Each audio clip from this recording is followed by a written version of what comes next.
And tonight, all eyes are on Capitol Hill. We are just hours away now from testimony involving Supreme Court nominee Brett Kavanaugh. Good evening, and thanks for joining us. I'm Ann Trujillo. And I'm Shannon Ogden. And late this afternoon, two more accusations emerged. One in an anonymous letter from a Denver woman, and the other from a man in Rhode Island. And we'll get to those in just a moment. Now, today also, we learn more about allegations of sexually aggressive behavior by a third woman, Julie Swetnick, who is represented by Stormy Daniels' attorney, Michael Avenatti. Now, there's also the Boulder woman, Debbie Ramirez, who says Kavanaugh exposed himself to her years ago. And she said today that she's ready to testify under oath. And of course, there's Catherine Blasey Ford, who's preparing to testify tomorrow on Capitol Hill about an attempted rape from 1982. Now, there's one thing all of these allegations have in common. Kavanaugh denies all of them, and he's being backed up by the president. I've had a lot of false charges made against me. I'm a very famous person. People want fame, they want money, they want whatever. So when I see it, I view it differently than somebody sitting home watching television. To today's new accusations now. An anonymous Colorado woman claims her daughter, who is from Boulder, witnessed Kavanaugh physically assault a woman back in 1998 in Washington, D.C. She claims a group of women left a bar when Kavanaugh shoved a woman against a wall, quote, aggressively and sexually. However, and this is big, that story could not be vetted by Colorado Senator Cory Gardner's office, which received the letter. Now, whoever wrote this letter did not give a name, did not give a phone number or any contact information. And Kavanaugh says these accusations are flat out false, describing them as something out of, quote, the Twilight Zone. And there were additional allegations mentioned in Senate testimony that Kavanaugh also denied. And tonight, we are getting our hands on some of the information the Senate Judiciary Committee will hear during testimony in the next few hours. And Deborah 7's Tom Mustin went through the documents today. Kavanaugh here, Tom, insists he is the victim. He does. You know, we've been going through these documents. It's pretty clear both sides plan to firmly argue their case. We'll see what happens here. Both Blasey Ford and Kavanaugh will be grilled by 10 Democratic senators and an outside female prosecutor. So let's break down what we're expecting to hear during this testimony. We expect Christine Blasey Ford to testify that Kavanaugh cornered her, pushed her into a bedroom, laid on top of her, and tried to remove her clothes while groping her.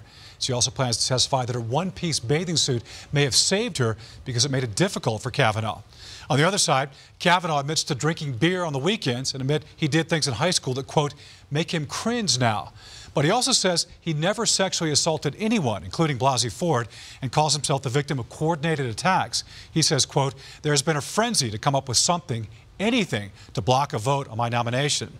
And all of this is feeling a little too familiar for one former congresswoman who now lives in Boulder. She was there in 1991 when Anita Hill was interrogated under very similar circumstances. They just want to ram this through for political purposes. Former Republican Congresswoman Claudine Schneider has a lot to say about the Brett Kavanaugh debacle. There are going to be a lot of losers. Schneider served in Congress from 1980 to 1990. In 1991, CNN asked her to co-anchor their coverage of the Anita Hill, Clarence Thomas Senate hearings.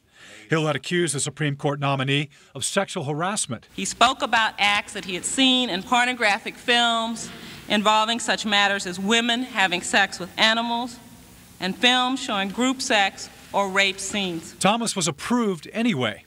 Schneider says the similarities in the two accused judicial nominees are striking. I would have preferred an assassin's bullet